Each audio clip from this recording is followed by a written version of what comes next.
You know that I'm not going to start the video, right? You want me to tell? Am I? Okay. Good.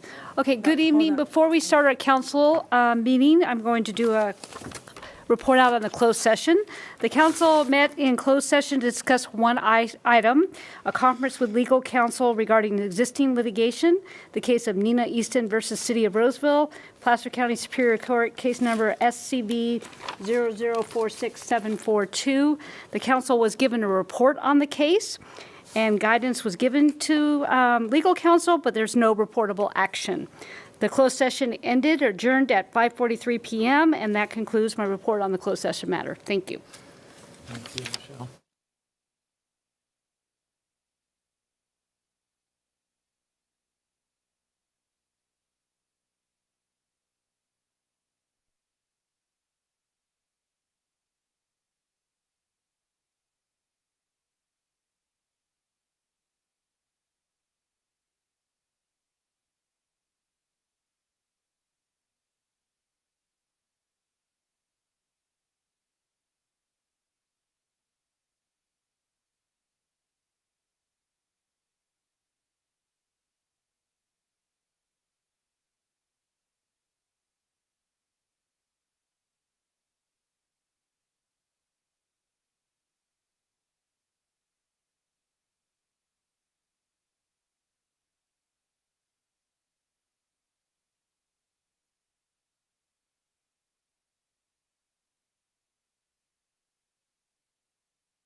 Good evening and welcome to the February 1st, 2023 City Council meeting. And ask the clerk to read take roll. Thank you. Vice Mayor Bernasconi. Here. Councilmember Alvord. Here. Councilmember Mendonsa. Here. Councilmember Roccucci. Here. And Mayor Houdesheldt. Here. Thank you. To lead us in the Pledge of Allegiance this evening, Vice Chair of our Grants Advisory Commission, Renee Perez, and her son, Carson. Allegiance to the flag of the United States of America and to the republic for which it stands, one nation, under God, indivisible, with liberty and justice for all. I barely could stand. Great. I want to ask the clerk to read the meeting procedures. Good evening, everyone, and welcome to the February 1st City of Roseville regular City Council meeting. If you're present here tonight and have not already picked up an agenda, they're available at the end of the staff table to your right. As a reminder, the Brown Act does prohibit our City Council from taking action or discussing items that are not listed on tonight's agenda. For public comment, each speaker will be provided with 3 minutes at the podium on non-agendized items. The maximum allotted time for public comment is 25 minutes. Speakers that would like to comment on items that appear on the agenda will have 5 minutes to express their comments. Lastly, time will be monitored, and once the red light begins to flash and blink at the podium, we request that the speaker please conclude their comments. And then thank you for being here tonight. If you address the City Council, please consider stating your name for the record. With that, thank you for your civic participation, and welcome to the City of Roseville. Great. This evening we're going to start with a presentation and a special presentation. And Tracy and Eric and Kevin, can you join me at the podium?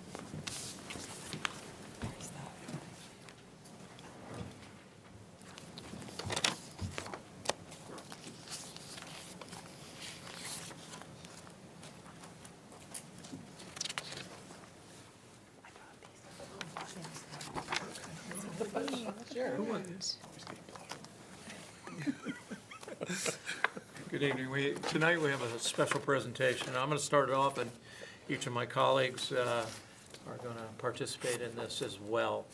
Whereas Denio's Roseville Farmers Market was founded in 1947 by Big Jim Denio and Marlene Denio, and whereas it began small with a single individual selling produce near the Southern Pacific Rail Yard. Before long, the Saturday auction by Big Jim Denio became the main highlight at Denio's. Soon other vendors began to rent space from Mr. Denio and sell their products. And in time, the farmers market developed into a local Saturday event to end. Whereas the 1970s and 80s saw an influx of weekend visitors selling all types of merchandise. To accommodate these people, a portion of the sales lot was reserved for them to set up and sell directly from their vehicles on a daily basis. Denio's was built on the premise that an open-air market provides the opportunity for a seller to operate a retail business in a high-traffic area with the lowest overhead possible costs, in turn to pass those savings on to customers. It's the primary goal of Denio to provide guests and vendors a clean, friendly atmosphere with the best possible service, unique products, and great deals. Denio's is dedicated to maintaining a relaxed, family-friendly environment, which lends itself to the mixture of thousands of people who attend each weekend. And whereas Denio's has always been a family-orientated venture, and as the auction grew, so did the Denio family. Soon, Denio children and grandchildren could be seen working at the auction.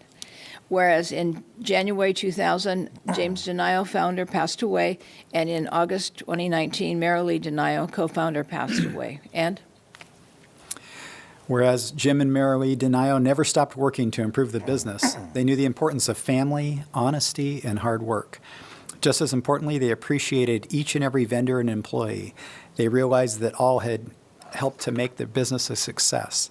And whereas today, Jim and Marilee's son, Ken, along with his children, Eric and Tracy, carry on the family business by maintaining the same values and traditions started by Jim and Marilee 75 years ago. And whereas with 4 generations on hand to serve the community and the 5th not far behind, Denio's will continue to offer fresh produce and bargain merchandise for years to come.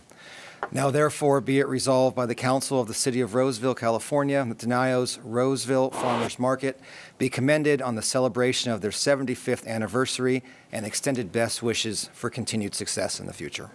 And before we let you say a few words, you know, over the 4 years that I've served on the City Council, one of the real true pleasures is to get to know families like yours who really make this city what it is. And so thank you. There's countless families, the Funk family and the Roccuccis and other families really are caretakers for our community, and we certainly appreciate that. And I think you have a special event coming up, don't you, Kevin? We do, yes, absolutely. do I need to step up? Yeah. tell us about it, Kevin. I swear, it's not a complaint, at least, right? So next Thursday, February 9th, we are doing a free premiere of our Denio's documentary. It's talking about 75 years of Denio's and just what it's brought to the community. So we invite you all to watch it. Again, it is free. It is a free live stream. You can watch it on your lunch break from 12 p.m. until about 12:30. It's about 28 minutes long. So we hope you guys watch it. Just want to say I appreciate each and every one of you, your hard work and dedication to this amazing city that we are blessed to have our business in. So thank you, each and every one of you. Yes, thank you, everybody. We really appreciate it. Thank you for having us tonight. And you can't go until we take a picture. Helen, are you going to take a picture of, no? No, okay. Wow. Can we say a couple things before we take a picture? Yeah, absolutely. Okay. Go ahead. Well, I mean, I've known these two people since middle school, and so I've had an opportunity to see the contributions that their family has made. And you carry on a legacy of your parents and your grandparents that you should be very proud of. Both of you are really hard workers, and it's an honor to know both of you, and it's an honor for the council to give you this recognition this evening. So thanks for what you do. Thank you. Councilman Alvord, any? yeah, I think last night I held a community coffee, and there were a lot of people, I asked them what they like about our city. And one of the things many people said is they just like all the different types of amenities. There's all kinds of things to do in the city or close by the city. And I think that Denio's Farmers Market and Auction is very unique, and it's an excellent flavor, and it's a nice alternative. And it's been here forever, and I think it's wonderful that it's still running, and hope you guys are open and running long after all of us. So. Thank you, Scott. Councilwoman Roccucci? Congratulations. I've known you guys forever. I went to school with your aunt, and you guys, half of you went to school with my kids. So yes, and Denials is not too far from my house. So I see you a lot. But my family and I, we'd like to go there. My grandchildren like to go and see what special things they can find, treasures, and so that's a lot of fun. And I think that echoes what other people feel, that it's a nice outing. And you see a lot of things. You can buy vegetables, just walk around, and it's eclectic. And it's a fun thing to do. And we appreciate you being here. Thank you, Paul. Councilmember Mendonsa? 75 years is definitely a long time, for any business. And I raised my kids at Denio's. Far too many corn dogs to count. Same here, my friend. I don't know if I was bribing them or they were bribing me on the weekends, but I always found something I didn't know I needed. And so there was always that. So it was kind of a blessing and a curse. I'm glad you're here, but there were some weekends where I was really hoping you were closed. But congratulations on 75, and I look forward to seeing you in the community for many years to come. So if you could, should we go down there? Let's go down there. Right? Let's go down there. And I'm sorry I drafted Helen, and she didn't even know I was going to draft her. Helen's great. They can use them.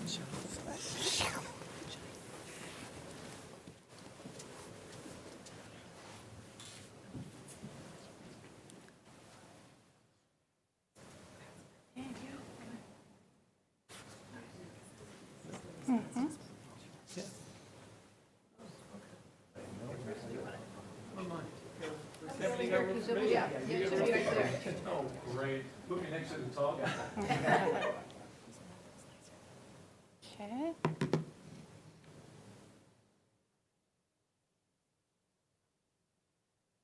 Beautiful.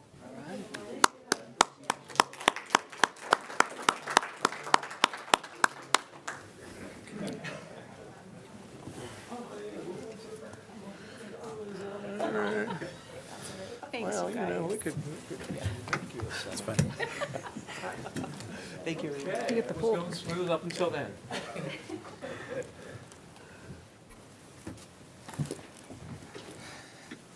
you like my seat? All right. We have a new council member? I saw your phone. Oh, there's my seat. Could I ask the clerk to announce the public comment? This is a set part time for public comment on non-agenda items. Anyone in the audience would like to make a comment on anything that's not on this evening's agenda? Seeing none, we'll move on to the consent calendar, and I'd ask the clerk to announce the procedures for approving the consent calendar. All matters on the consent calendar are considered routine in nature and will be approved by one motion. There will be no discussion on consent calendar items unless the member of the city council, staff, or the member of the public requests that a specific item be pulled for further discussion. At this time, neither council or staff has made such request. Is there any member of the public who would like to pull an item for further discussion tonight? Okay, seeing none, we do have items 7.1 through 7.15 on consent calendar for your consideration and approval tonight. If I can get a motion to approve. So moved. Second. A motion on the floor with a second. We'll start our roll call with Vice Mayor Bernasconi. Yes. Councilmember Alvord. Yes. Councilmember Mendonsa. Yes. Councilmember Roccucci. Yes. And Mayor Houdesheldt. Yes. Thank you. Thank you very much. All right, we'll move next to ordinances, and the first item is 8.1, Warrior Park Play Area Expansion, Award of Contract and Budget Adjustment.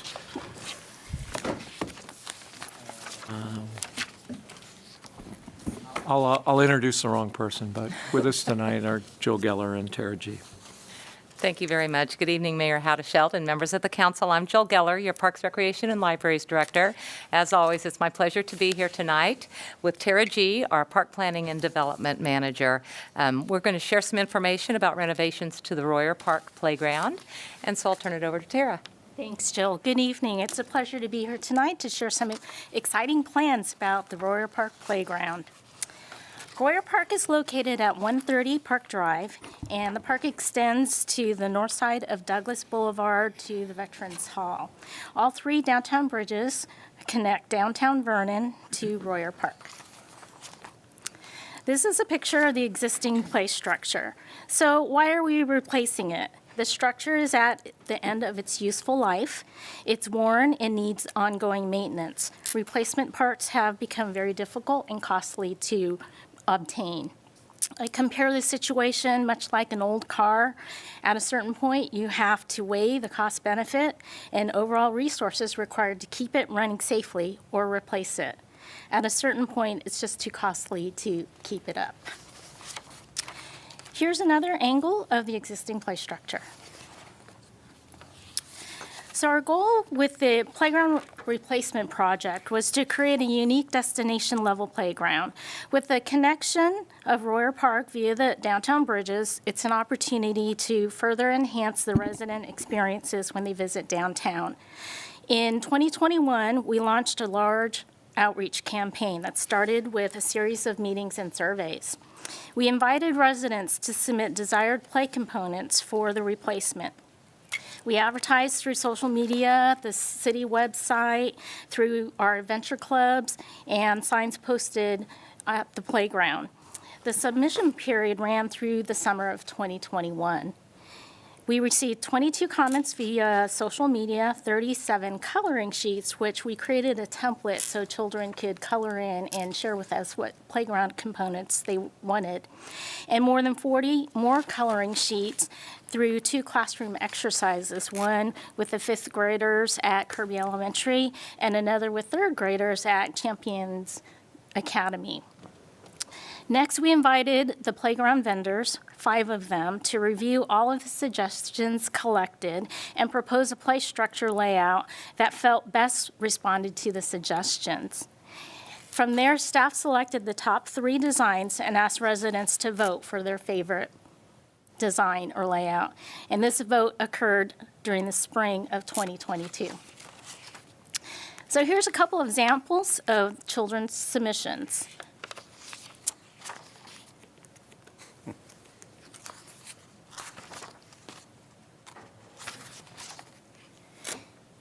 The final vote was advertised using the same methods described earlier: social media, website, signs at the park, and this design received the most votes.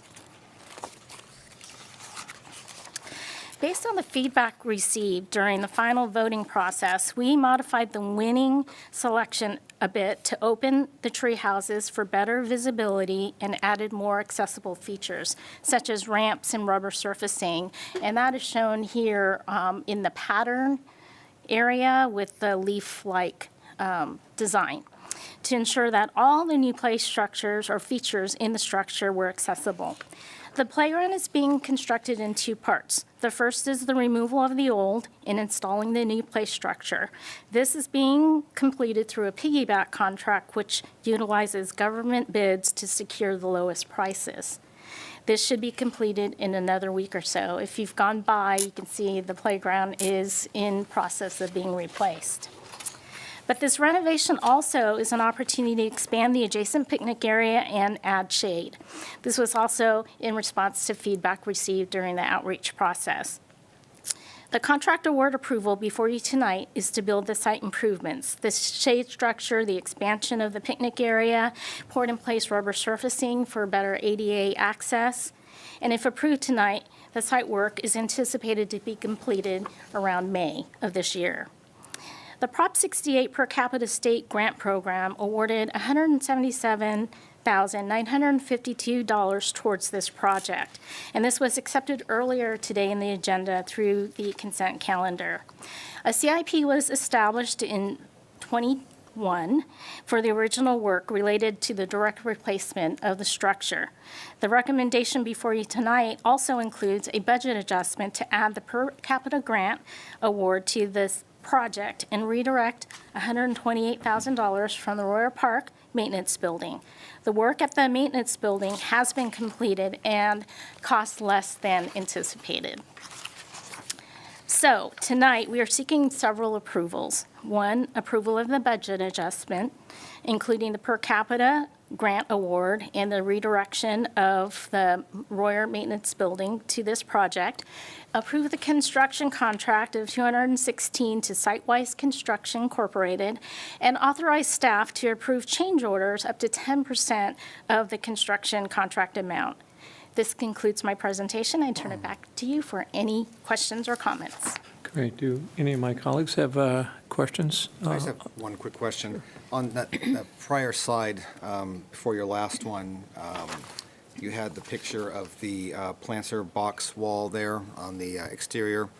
Is that going to have the knuckles on the edge like we have on the rest of our planters like that to prevent skateboarding and things like that? Yeah, the skateboarding, yeah, we're going to have to do that. Just didn't see it because highlighted invites- here, so I just wanted to make sure we had that in the plan. Yes. Thank you. Other questions? I just had one. It looks like I can see in the background, so there'll still be swings, like little infant swings and older children's swings? Yes, and it'll also include an ADA accessible swing as well. Great. Great. And on that schematic showing the shade structure that was just up, it has an arrow pointing to existing monument. Is that EX existing monument? Yes, there is a monument there that actually notes the height of a flood that occurred in, I can't remember the date, Probably but 19, it's way above me, height-wise. Well, maybe Probably that's back not a when comparison. Royer Park had the zoo still there, right? Yes, that was when the zoo was there. And one of the floods, it went all the way across Royer Park and up the driveways to the homes across the way. So that monument, recognizes that flood level. Right, and so is that area closest to the Veterans Hall? Or is it?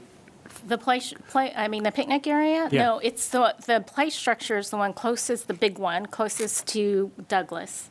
Closest to the bandstands and? Yes. Right. And then the picnic area is immediately adjacent to that. Okay. So that area closer to the Veterans Memorial Hall is not? Correct. It remains as is. Because my son used to call that Pirate Park, so. Yeah, we call it Sherwood Forest as well. And one kind of, if we're talking kind of fun fact is, that was one of the first projects I put in when I came to the city, and it's kind of scary to think it's end of its useful life. But you're not, Tara, so. Well, I'm going to open it up for any public comment on this item. Being no public comment, I'll come back. I'll close public comment, inquire if there's any additional questions. And I'll ask the clerk to read the motion. Council will consider adopting Resolution Number 23-043, approving an agreement by and between the City of Roseville and Sitewise Construction, Inc., and authorizing the city manager to execute it on behalf of the City of Roseville, and adopt ordinance number 6608, authorizing certain amendments to the fiscal year 2022-23 budget, and declaring this ordinance to be immediately effective as an appropriation measure. So moved. Motion to approve? Second? Thank you. We have a motion on the floor with a second. We'll start off our roll call with Vice Mayor Bernasconi. Yes. Councilmember Alvord. Yes. Councilmember Mendonsa. Yes. Councilmember Roccucci. Yes. And Mayor Houdesheldt. Yes. Thank you. Motion Thank you for your passes presentation. unanimously. Our next item is item 8.2, cash for grass or turf replacement program. This evening, Sean Bigley and Bobby Alvarez. Good evening, Mayor Houdesheldt, members of the City Council. I'm Sean Bigley. I'm your Assistant Environmental Utilities Director. And tonight, we're going to provide a presentation on our Cash for Grass program and the item before you. So with that, without further ado, I'll turn it over to Bobby. Good evening, Mr. Mayor, council members. Thank you for having us tonight. And as Mr. Bigley mentioned, we're going to be talking about the rebate budget adjustment for our Cash for Grass program. So with that, can we go to the next slide? So tonight I'm going to be talking a little bit about our Cash for Grass program, a little on legislation, our Cash for Grass historical program performance, along with the reason we're here and the current status for FY23, and then I'll conclude the presentation. So why do we even have the program? So first and foremost, it saves water. It is an incentive for customers who want to remove non-functional turf. In the process, we get to educate people who want to turn their front turf into a water-efficient landscape, get to create plant diversity, we get to increase the habitat with food and shelter, biological diversity with the birds and the bees. We encourage the use of low water use California natives, which is part of the terms and conditions of our program for front yard. And then we also enhance the environment, the mow and blow of the turf and not having the need to use electrical or motorized type blowers and lawnmowers. Next slide, please. A little bit on the legislation. So we have Senate Bill 606 and Assembly Bill 1668, which are the water use efficiency bills. There are 4 components to this legislation, which is water loss, commercial landscape, and the one we're going to talk about briefly tonight is the indoor and outdoor use. I say indoor because as the state combines the two, which calls them the residential gallon per capita. So as currently proposed, and as you can see, between 2023 and 2025, the residential gallon per capita should be at 124 or less. 2025 to 29, it's at 116, and to 2030 and beyond, it will be at 96. Currently, the city of Roseville is at 114, but again, you'll see terms up there like assumptions. We've all heard about the indoor use, so there's talk about that even being lower. So we really want to create a comfortable buffer between what the final standards are going to be and where we are.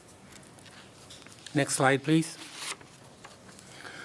So the Cash for Grass program started in 2008. So 2008 to date, City of Roseville customers have removed 2.5 million square feet of turf. I did a quick calculation, and that's like 43 football fields. So that's a lot of turf. The estimated annual water savings is 85 million gallons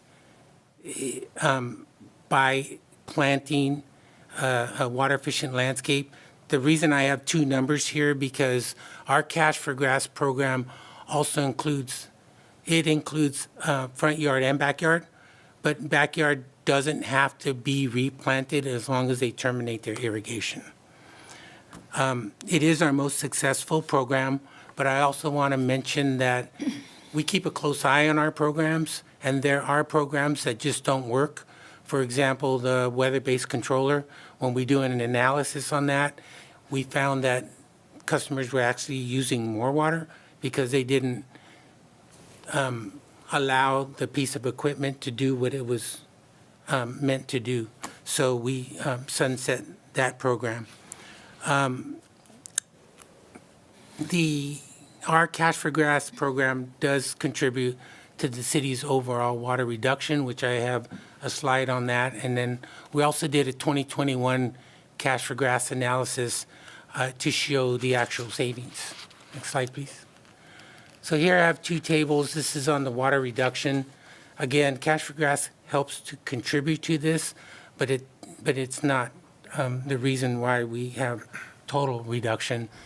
I have 2 because in 2013 was originally used as a normal water year, but that got changed when the new governor came on board, and now they want us to use 2020.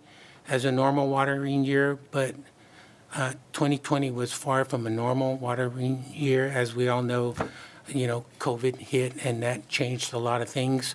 But as you can see in the column of monthly difference, we do show a lot of water savings. Next slide, please. So in 2021, this is analysis for 2021 for the 186 participants that chose to apply for our Cash for Gas program. We checked their water consumption in 2021 and checked their water consumption in 2022, and it shows that the participants were using 7% less than non-participants, but these same participants, when they entered in the program, actually used 16% less water after they installed their water-efficient landscape. Next slide, please. So the current status, we increased the square foot amount from $1 to $1.50 per square foot. We also increased the total amount from $1,000 to $2,000 because of the increase in square footage. It's important to note that in 2020 and 2021, within Cash for Grass, when it was at $1 per square foot, we always had a remaining balance. So it was decided that we should increase this, which is really consistent with a lot of other agencies within the region. I wanted to do a comparison between FY23 and FY22. So in FY22, we had 258 Cash for Grass participants, which averaged about 21 calls per month. When we increased to $1.50, that number jumped to 107 participants and calls applicants per month. We were out of funds within 2 months. It just happened so quickly. We ceased accepting Cash for Grass applications on September 1st. We started a wait list on September 1st. We had 56 customers added to the wait list. We ceased the wait list on 10/26. That's not saying that we only had 56 calls. We had more than double the amount of calls, but some people just didn't want to be on a wait list. And then we still have 3 to 5 calls, and those calls continue to come in, even though we've posted that we currently don't have any funds. Slide, please. So in conclusion, I'm requesting that council consider a budget adjustment for $200,000 for FY23. Our Cash for Grass is our most popular program. It helps to position Roseville as a leader in water conservation. This program works. It saves water. Our residential outdoor water use is a standard that is mandated by the state of California, just in terms of water savings. There is a potential so there was an emergency order last year for non-functional turf to be removed. I mentioned Metropolitan Water District here because they do have a resolution out right now and trying to make it legislation on removing all non-functional turf. Theirs includes residential turf as well. And then lastly, the Inspiration Garden. When people want to do a water efficient landscape, they frequently go to the Inspiration Garden because in their mind they think it might be a rock garden, and it's far from a rock garden. We have a beautiful garden at the Utility Exploration Center, and a lot of the Roseville residents actually utilize that and utilize the tools that we have there to determine how they want to design their landscape. So that concludes my presentation. Is there any questions? Okay. Councilman Alvord, any questions? What is the expectation? So this deals with our backlog. What's the expectation for when we'll come forward with a new program to take on new customers? Are we talking about doing that this summer? Do you mean after these funds are after exhausted? this, yeah. So we have new budget coming in FY24. I will have some discussion with my manager to see if we can, possibly increase the budget amount so that we can provide more. But the truth of the matter is that when we run out of funds, it's almost like a first come, first served basis. But this finishes off this year. That finishes off this year. My understanding is we do have plans for next year. Yeah, so I think, obviously council has to adopt a budget, so we don't want to presuppose, of course, but certainly as staff, we would recommend that the program continue. Obviously based on sort of the current hydrology, demand may continue at the level, may not, it's just hard to say. But certainly we think that the program has proved itself in terms of our outdoor water efficiency standard that we have to meet. And so at least it's the intent of staff to recommend that to our city manager in terms of continuing that program as far as the next year's budget is concerned. Thank you. Vice Mayor Bernasconi. That was going to be my question, is how are you going to get more money? Because this is going to go through real quickly. And this is a program that does pique the interest of our residents, and demonstrated by fielding, 3 to 5 phone calls a day. I've received several of them that I've forwarded our city manager too. So I know that there's a lot of interest from our community to do this. So thank you for your work on it. Thank you. Mm-hmm. Councilwoman Roccucci, any questions? No, I like the program. I like the program because it gives people choices, like what could they do to have a really enhanced yard and use drought-resistant plants and all with, we know why we're there. We want to reduce water consumption and use water wisely. But I really like the option that people can choose. And the only question I have for you is there a maximum of how much grass somebody could take out? Up to $2,000. Oh, So it's $1.50 per square foot. And I failed to mention that within this program, we also have a piece that is $3 per square foot for anything that is 10 feet wide or less. So I'm really talking about the strips, the non-functional strips. We incentivize that a little bit more because those are really useless pieces of turf which utilize a lot of water. But it is up to $2,000. And then I have another question. How, do you ever have any problems that people have done this and then they change their mind and put the grass back in? I don't know. I just thought about that, The exception rather than the rule.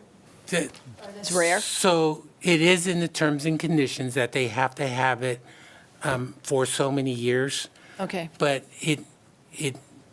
there is a bandwidth issue in terms of with all the people and all the customers that have applied for this program, to go and check each and every one of them is a lot of work.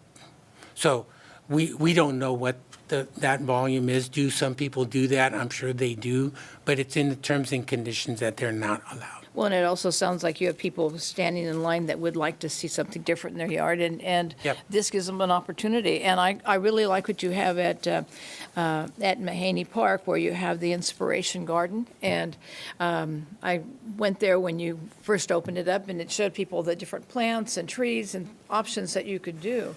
And I think that's just piqued people's mind. Yeah. And then whenever you go to nurseries or even lumber stores, they have listing drought-resistant plants and, much more than they had before. So I think this is a real good idea. But my main thing, they give people choices. Yes. And I think that's good. Councilmember Mendonsa?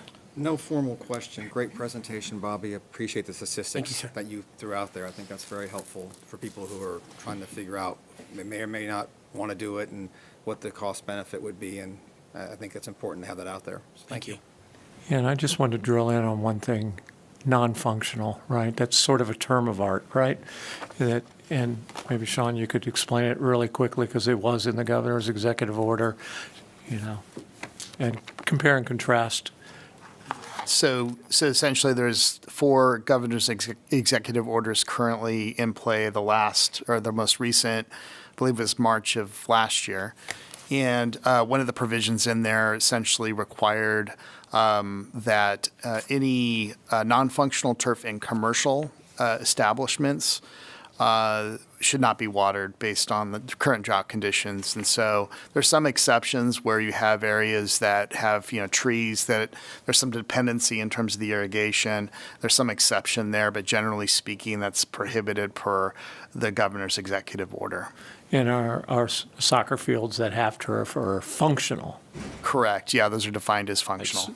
If I can just jump in, because we get this question a lot.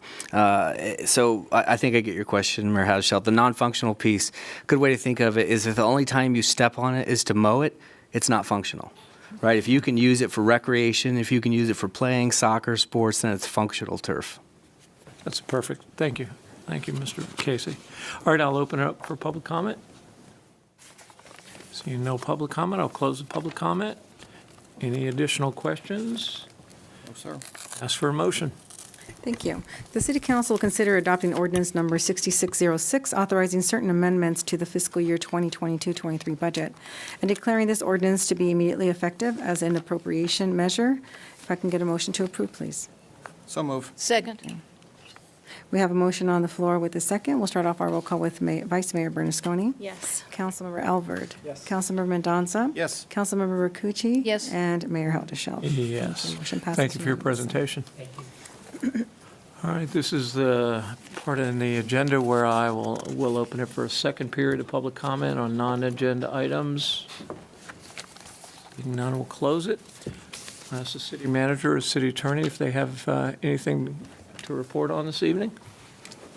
For me, thank you. No further reports, Mayor. Thank you. All right, and I'll starting with Councilwoman Roccucci, do you have any reports on committee activities or other things you want to talk about? Just a real quick one.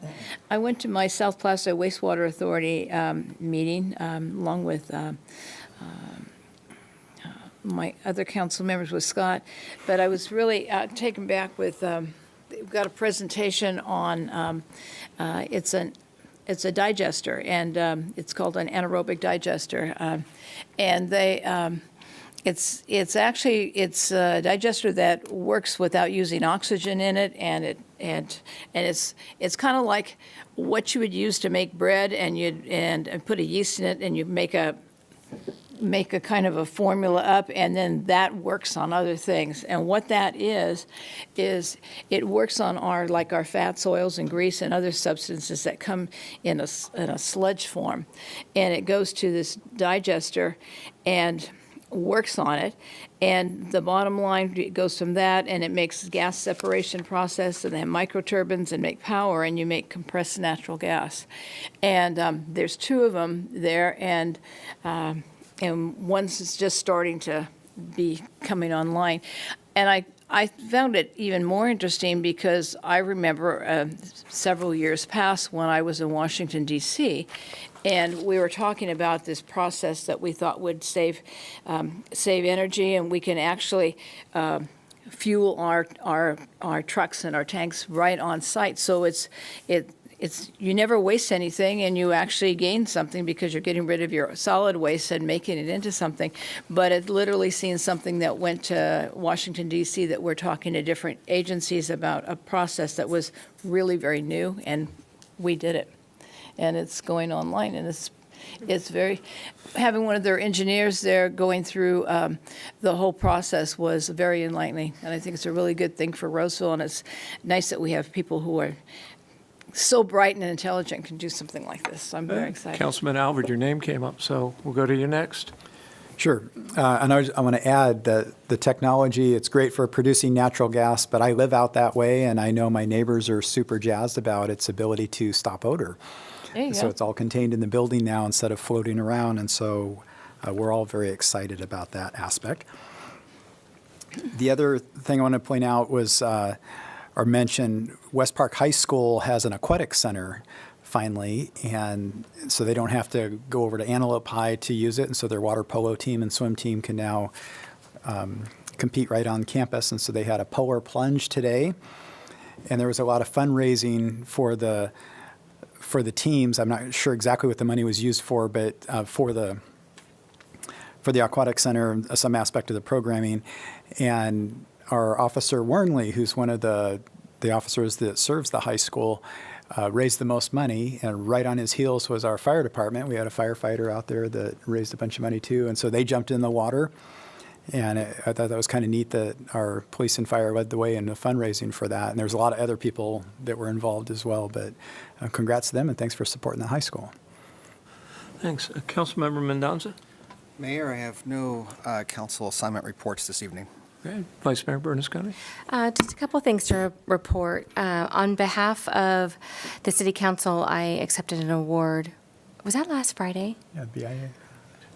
Seems like I much was gonna say longer last ago Friday. than Seems that. like so long ago. In Sacramento, from the Building Industry Association, that just recognized the city and our housing department for kind of our future progressive thinking when it comes to housing those that want to live in our city. So I have the award. Actually, I have it in my car, but I'll have to leave in the office. You all can see it. And I had the opportunity to speak to a couple Boy Scouts this evening. Weeblos. I'm speaking to a group in Sun City tomorrow evening. And Mayor Houdesheldt and I are still taking part in the homelessness task force that is a collaboration of all the cities in Placer County, as well as county staff, electeds, and housing and housing staff too. So I feel like we're having very productive conversations. I know that our city manager, I think, provides you all the notes from the meetings just to keep you up to date, but you're well represented with our housing staff and our assistant city manager and Bruce and I. Anything else? Well, so last Friday, one of the things that Vice Mayor Bernasconi did while she was mayor was really emphasize South Placer regional cooperation. And so last Friday, the mayor of Lincoln and the mayor of Rockland, Mayor Paul Joyner from Lincoln, Mayor Ken Broadway from Rockland, and I spoke to the Placer County Association of Realtors. What they have is, they call it a lunch and learn. So we each had an half-hour opportunity to talk about things that are happening in our city. And one of the things that I'm most proud of, and you know, you're going to get weary of me saying we deliver exceptional services, but I focused on, you know, our storm response, and just built on our economic development and one other of the infrastructure that are part of our strategic objectives. So it was a good opportunity to talk. There must have been about 100 realtors from Lincoln, Rockland, and Roseville that were there. So it was a good opportunity to share information with them. And welcome to February. If there's nothing else, we'll be adjourned to February 15th, if my math is right. 7, 8, and carry a 1. Yep. All right. See you on the 15th.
adjourned.